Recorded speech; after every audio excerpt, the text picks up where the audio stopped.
Hey guys, what's up? My name is Sean Wayne, and today, tara, pag-usapan nga natin itong naging topic actually kanina madaling araw ni Mang Rene sa Kalam. At least alam natin, maliban sa pagre-recruit, sa paghahunting ng mga anti-Tulfo, mga kritiko ni Tulfo, no?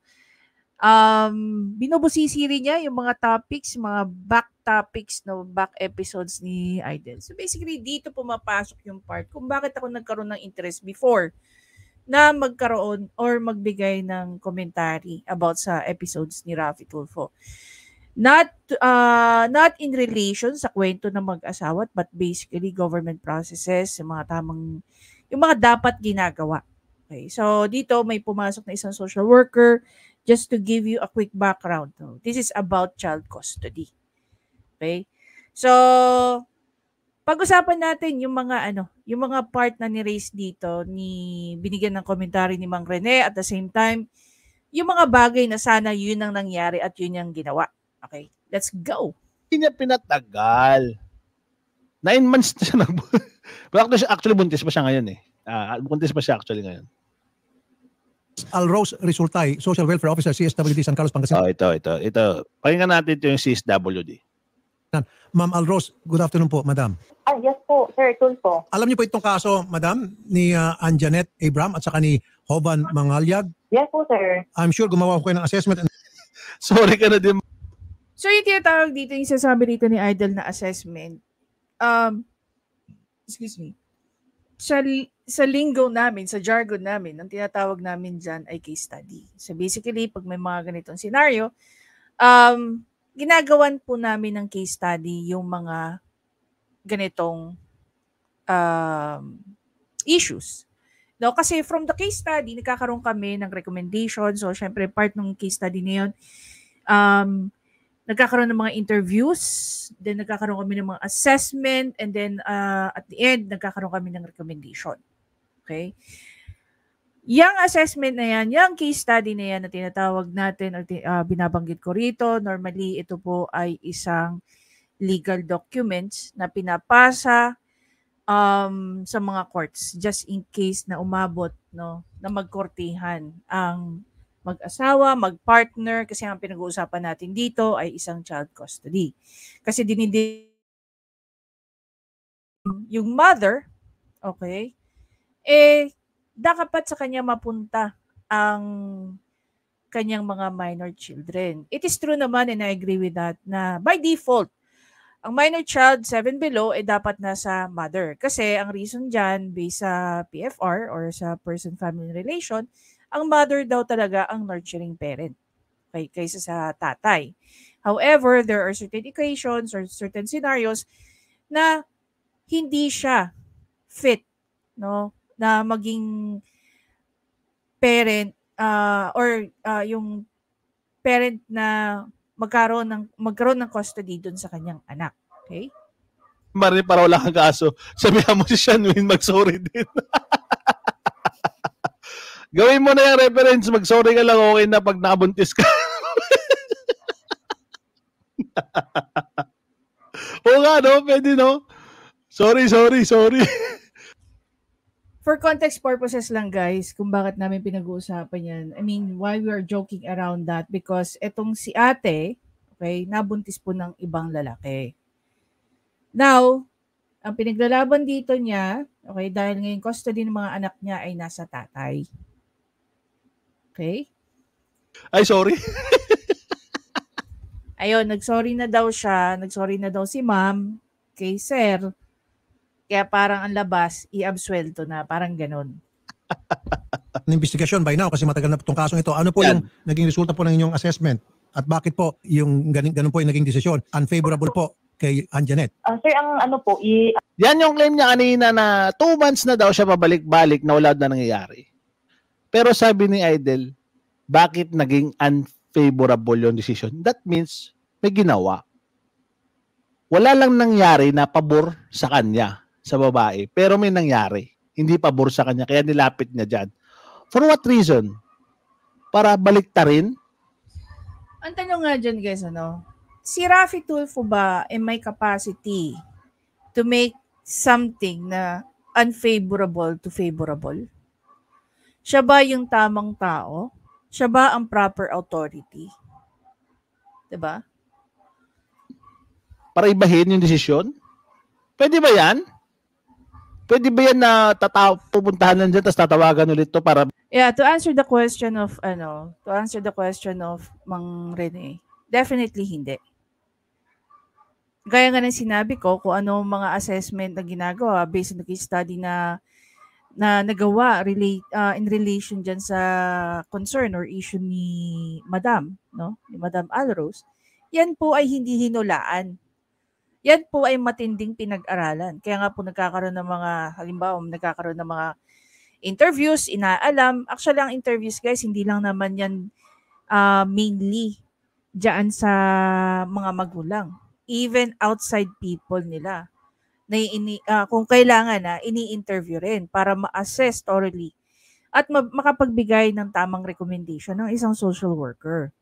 I-reassess ulit? Hindi kaya to so far, based sa knowledge ko, tinanong ko rin yung mga kaklase ko, hindi nagkakaroon ng reassessment not unless requested ng court. No, not unless requested ng court. Parang, how do you call that? Parang, sort of padrino system? Parang ganon? May decision na eh. Tingnan natin. Ang napag-usapan po nun is for the meantime, habang buntis po si Anjanette, mag-stay po muna yung mga bata sa tatay. Kasi yan, may desisyon. Yung napag-desisyon habang buntis pa si Anjanette, yung mga bata is nasa tatay muna. Marine, DSWD can only do so much for that. Nag-court na ba sila? Courts lang ang mag-decide kung kanino mapunta ang bata even with a case cost. Ito nga, ito i-discuss ng DSWD. Kasi buntis ngayon dito yung nagreklamo eh. Buntis ngayon yung nagreklamo. So, siguro nag-decide yung DSWD na dito muna sa tatay. Kasi habang kasi bedridden nga siya, di ba sabi niya? Paano mo alagaan yung 3 mong anak kung bedridden ka, nagbi-bleeding ka? Di ba? Kung nagbi-bleeding ka, nagbi-bedridden ka, paano mo alagaan yung 3 mong maliliit na anak, di ba? Uy. po, nung 7 months pa lang po yung bunso na anak is umalis na po siya nun, sir. Diba? So, nung nagpunta po kasi kami doon, sir. So, paano yan, no? So, nagkaroon pa pala ng abandonment. Okay? So, paano natin i-resolve yan? Kung mismo yung si ma'am, si Alros pala yung DSWD. Sorry naman. Si ma'am, ito, yung nanay, yung nagre-reklamo. Inabandon na niya yung mga anak niya. Okay? Based dito sa sinasabi ni ma'am social worker. So, paano natin i-resolve yan? Hindi po kilala ng bata, iyak ng iyak po habang pinakarga po ni nanay. Okay. Ganun din po yung 2 anak niya na eldest and then yung second po. Hindi po, yung isa po, nakayakap sa akin, sir. Ayaw pong bumitaw, umiiyak. Ma'am, sandali po, Ma'am Anjanette. Nakalimutan ko na kayo palang umalis, naglayas. O, di ba? Siya yung umalis. Kasi siya yung nang nabuntis eh. Siya yung nagloko. Pero sir, Iniwan niyo po yung pamilya niyo. Bakit ang diin-diin ng sinas? Mang Rene, nagre-react ka lang. Ba't parang ano ka?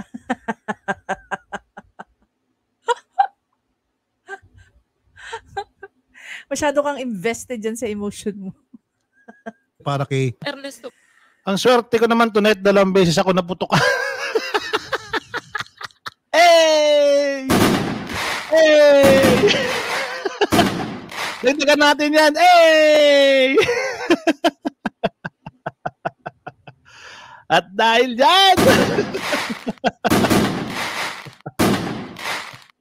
visit, try. hindi ganun sir ang nangyari, sir. Hindi, sasabi mo kanina, umalis niyo po yung pamilya niyo para kay... Ernesto po, hindi ganun sir ang nangyari, sir. Hindi, sasabi mo kanina, umalis ka ng bahay, di ba? Iniwan mo siya kasi nga po, hindi siya naging give and take, hindi niya sinuklian yung mga kabutihan mo, kaya umalis ka, iniwan mo siya at pumunta kay Ernesto. Naiwan po yung mga bata. Ilang buwan po kayo nawala? Hindi po sir, ganun po yung nangyari, sir. Kasi po, di ba nangyari po yung issue. Tapos, dahil nga po, 1 linggo na hindi po ako lumalabas dahil hiya po ako sa lubog na lubog po ako sa kaiyan. Siyempre, nandun ako sa pamilya niya. Tapos, dapat ka lang mahiya, buntis ka eh. Alam naman, gagawa nga nila, ipa-billboard ka pa din. Mag-ingat ka sa paputok. Baka Gagi, wag ganun. Nagkakaano rin po kami, lagi nilang nagtatalo, nagsisigawan dahil nga doon sa problema. Minabuti po namin, kahit yung magulang atin niya nandun po na, bigyan mo na kami ng space, sir, 1 week. I don't know. I mean, siguro, ako, may mga kapatid din naman akong lalaki. Kung halimbawa, isa man sa mga, well, hindi ako makikialam. That's their thing, you know? That's their life. Pero, I don't know, hindi ko alam kung kung paano ko magre-react kung ang isang sister-in-law ko ay mabuntis ng ibang lalaki. Diyos ko, Lord. God forbid. No? Baka talakan ko siya mula ulo hanggang baba. But definitely, sa pagkatao ko, sa pag-uugali ko, dead ma lang. Wala issue niya mag-asawa. Not unless lumapit sa akin yung kapatid ko tapos makita ko nag-iiyak dahil sa nangyari. Parang gusto mo magtatanggapin ka lang kasi nag-sorry ka. Okay na yan mo. Ayan. At dito yung part na nagbibroan kami about sa sorry. Naman eh. Gamba yun ate. Gamba yun.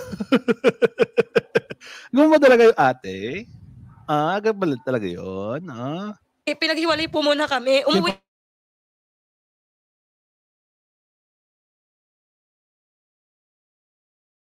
Yung paghinay kung sino po yung dapat may kustudiya kay kaninong bata. Ganun po. Kasi ma'am, yung bigla ka nang tatalikod, bigla kang alis ng ni si Hoy, then ang isipin po namin lahat ay ikaw ay naging pabaya, inabandona mo yung mga anak mo in favor of your new boyfriend, si Ernesto. Yun po ang lumalabas, sir. Kasi pero ayun talaga ma'am. Kasi po ma'am. Naman kasi ikaw yung umalis eh. Hindi nga. Siguro, no, morally lang, no, morally. Alam mo, nabuntis ka na ng ibang lalaki, tapos nakatira kayo sa side ng asawa mo, out of hiya siguro at konting respeto pa sa asawa mo, no, kahit hindi na lang sa mga kamag-anakan niya, talagang mag-voluntary exit ka na. Diba? Pag ikaw yung malis, ikaw nagambando na. Hindi ka mapinalis. Oh. Pinagbalibad siya. Tinamaan na si Reds. Gagi, tinamaan na siya. Di ba? Hindi ba tinamaan si Reds? Reindeer, maraming salamat sa'yo. Reindeer, papunta ka natin si Reindeer. Yeah, Reindeer. Asa na ba yung Reindeer? Nag-iwala pa rin si Reds.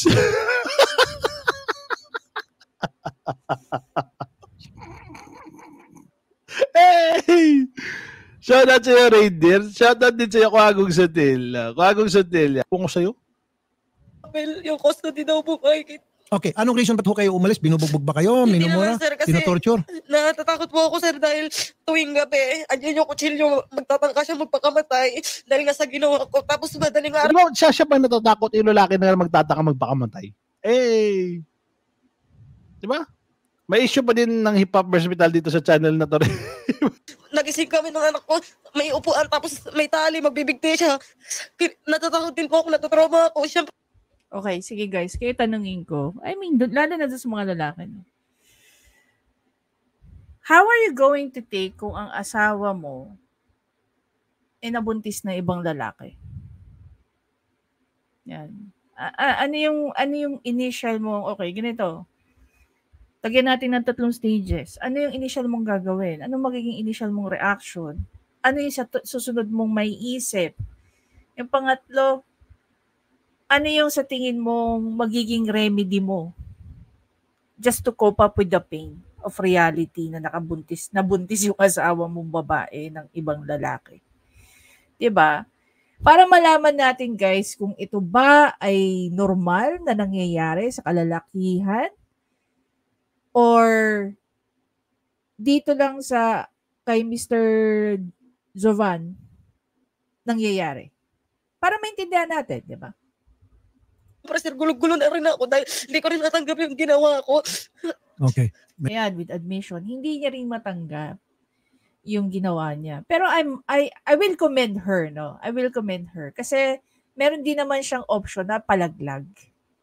Ako galit na galit ako sa mga babae na nabubuntis tapos nagpapalaglag. Not unless for medical reason, pero kung yan ay bunga ng, ng infidelity, ng kapabayaan, at kung ano-ano pa, tapos ipalalaglag mo, yun ang hindi makatarungan. Hindi makatao yun. Medyo komplikado nga itong sitwasyon ninyo.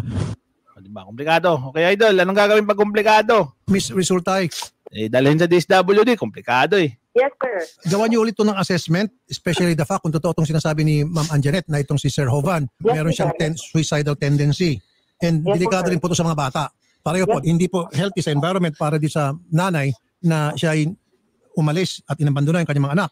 On the other Yes, hand, po, sir. dito naman kay tatay, meron siyang suicidal tendency na harmful po para sa growth ng mga bata na makita yung kanilang tatay ay gumagawa ng hindi dapat ng mga bagay-bagay. So Let's fast forward to 10 years from now.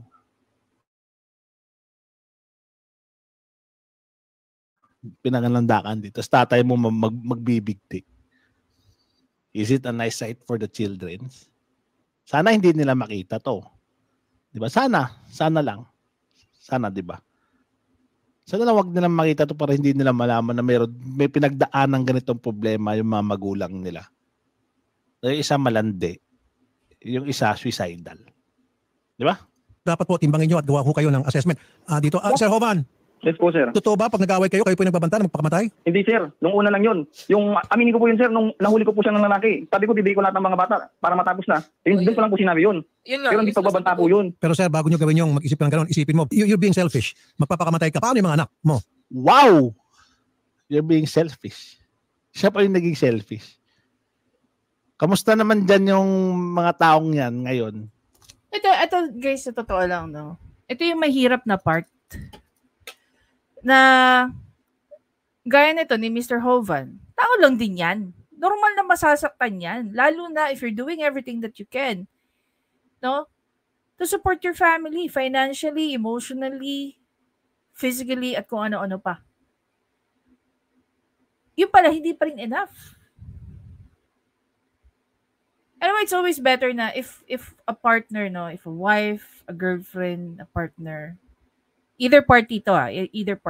Kung nakikita mo that the person is not serving you well, kausapin mo ng maayos. Diba? If you can find way na maayos yung pag-usapan na, ito yung problema natin. Ito yung ganito, ito yung ganyan. Hanapan nyo ng paraan na ma-resolvehan yan. Now, kung hindi nyo na maayos, then you have to make a big decision. Diba? Hindi yung out of nowhere, bigla na lang malalaman na yung isa dyan, no? Wala akong sisinuhin dito, whether babae ka o lalaki ka, we all know naman na ang lalaki nakakabuntis. No? Ang lalaki asawa nambubuntis din. Diba? Ang babae nabubuntis din, and so on and so forth. I mean, nood ka lang Rafi Tulfo in action, marami kang makikitang ganyang kwento. Sinasabi ko lang is, kung hindi ka na pala masaya sa relasyon na meron ka, mag-usap kayo na maghiwalay kayo ng maayos. Hindi yung dudugtungan mo. Yung hindi na nga maayos na pagsasama nyo, problema na. Tapos, lalagay ka pa sa panibagong problema. Patong-patong na. Resolve mo muna yung unang mong problema before mo pasukin yung isa pang problema. Kasi kung okay na yung isa, halimbawa, okay, naghiwalay na nga kayo. Diba? Tapos nagkaroon kayo ng kanya-kanyang relasyon. Take note of this one too. No? Kung kayo kasal, hindi ka legally free kung kayo naghihiwalay. Maraming issue na isa sa parties biglang nagdedemanda. Gets nyo? Hindi lang mga bata makakita yan eh. Mga kilala nakakita yan. Remind them, yeah. Yes. Diba? Darating ang panahon na matatabunan to. Una, wala namang pangalan na nakalagay. I mean, dun sa title. So, may hirapan sila mag-search. Not unless may mga tao na nakakatanda sa panahon na to, napanood to, may kwentong bigla sa mga anak nila na ganito, ganyan. We don't know kung paano nila pipick upin yan. But, it will create a bad taste para sa mga anak. Minsan, baka dahil dito, gamitin ng ibang tao para sila ay maharas o mabully. Diba? Lalo na kung mga bata yan. Anyway, hindi naman yung pinaka-topic natin. Lalo na yung, let's say, magka-classmate yung anak ko at anak nila. Bubulihin ng anak ko yun kasi akantsawan yun. Di joke lang. Joke lang. Di ba? Tinawag siya ni Idol na selfish. Fast forward tayo. O coming, Ever, challenges na meron darating sa buhay ninyo, harapin niyo po yun. talaga lang talaga lang. Si tatay marupok at O 5 gift. Yes, practice. wala. So ang gagawin ko po, i-require ko kayo na mag-submit sa DSWD for I-require. assessment. Hindi lang po siguro yung social worker, kailangan po siguro sa isang psychologist. Titingnan kayo, psychiatrist, pareho kayo ni Sir Hovan kung ano po yung makabubuti para sa inyong dalawa at para sa kapakanan ng mga bata. Di ba dumana nga sila sa DSWD? So, uulitin yung proseso kasi hindi naging favorable dun sa babae. Hindi binigay sa kanya yung Ganito, sa case na to, may discovery kasi na itong tatay may suicidal tendency. Pwedeng mag-request ng assessment pero not reassessment. 'Di ba? Kasi lumalabas tuloy dito. Pareho silang may issue. But and then again, what we're talking about is the child custody. man for the meantime sabi ng social worker, for the meantime, dun muna kay sa pamilya ni Jovan o kay Jovan. Van lang katapat niyan, Idol. John Faustino. Diba? Dapat po siguro magamot muna kayo. Pareho kayo may problema. Dapat yung mga problema ninyong dalawa, magamot muna. And then, only then, makapag-decide na mabuti ang mga social workers kung ano ang dapat gawin, kung saan dapat mapunta yung mga bata para Dito na pumasok yung pagiging mali ni Raffy Tulfo. Sino ba talaga ang dapat nagde-decide kung saan mapupunta yung mga bata? Again, gaya nga ng sinabi ko dito sa live ni Mang Rene, a social worker can only do so much. They're not the one who will decide for it. Diba? Bigyan ko kayo ng isang senaryo. Halimbawa, dito na nga sa kaso ng dalawa. Okay? Gawa tayo ng hypothetical na senaryo. Okay? Doon sa senaryo na yon, isa sa kanila may problema. Regardless kung may nagkaroon ng nabuntis or what. No? Normal occurrence lang tayo. May problema sila, they're talking about child custody. Pwede silang magharap sa barangay for immediate remedy.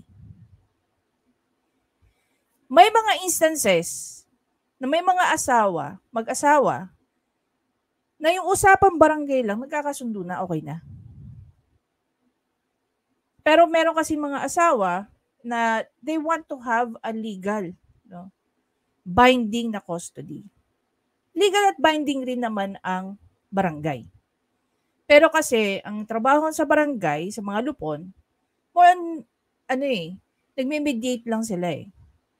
No? Kung nagkasundo silang dalawa doon, sila pa rin na magde-decide noon. Ngayon, kung kailangan ng intervention ng isang social worker, saka makikipag-coordinate ang barangay sa DSWD. No? Kung sa LGU, sa municipality, sa MSWD, yung mga ganyan. And they discuss. Diyan na papasok yung pag-rate ng case study ng mga At based doon sa case study na yun, kung ano yung assessment at recommendation ni social worker, yun yung kakatigan. Okay? Halimbawa na lang sa barangay. Halimbawa lang to Pero just in case, the parents, mag-decide sila, hindi, gusto kong mag-korte. So, punta ka sa family court. Kasi mismo ang family court lang ang makakapagsabi kung sino ang may custody sa bata. You'll be very surprised kung halimbawa, even if the father is financially capable than the mother, the child will go to the mother. Bakit? Ang basihan po kasi dito is the best interest ng bata. And kahit pa sabihin na with the help or through the DSWD, kung ano man yung kanilang magiging recommendation, meron pong weight yun sa court pagdating sa court. Kung gusto niya talaga ng permanent remedy tungkol sa child custody, go to court. Kasi ang korte lang makakapagsabi at talagang tutuldukan yan na, dahil sa ginawa mo, kay mami pupunta yan. Dahil sa ginawa mo, kay daddy pupunta yan. Ang mga korte lang po makakapag-determine yan. Wala nang iba. Diba? Kaya tuloy, I remember, there was a kwento ng mga kaklase ko na may mga kaibigan silang mga taga-PAW. May mga referrals galing kay Raffy Tulfo na nakikipagdebate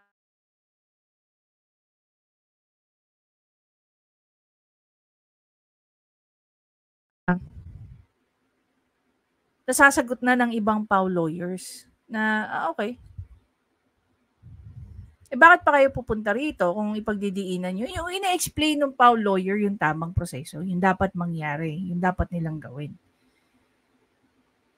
Dahil nga ginagawa nilang reference si Idol, na hindi natin alam kung saan niya nakukuha yung mga sinasabi niya, 'di ba? May mga taong nagtatama sa mga sinasabi niya. Pero may mga tao rin na pinagigilitan kung ano yung sinabi ni Idol. Doon tayo nagkakaroon ng problema. 'Di ba?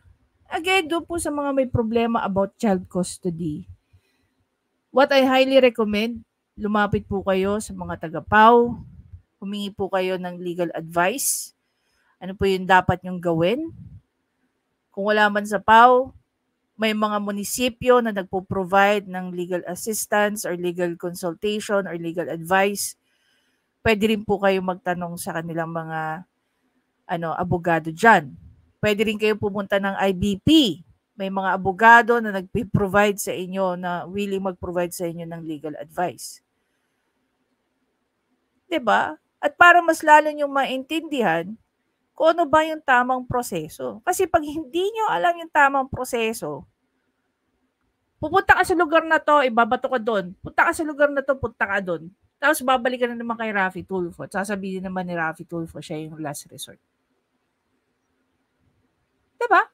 Anyway guys, again, maraming salamat sa panonood. Please don't forget to subscribe, like, and comment. Doon sa hindi pa po nakaka-subscribe dito kay Mang Rene Sakalam. Normally, nagla-live siya sa madaling araw. So, ayun. Subscribe niyo po siya. Marami ba matututunan sa Mang Rene? Hindi, marami. Marami siyang magagandang point na nire-raise dyan. No? Anyway guys, I'll see you in the next video. Bye!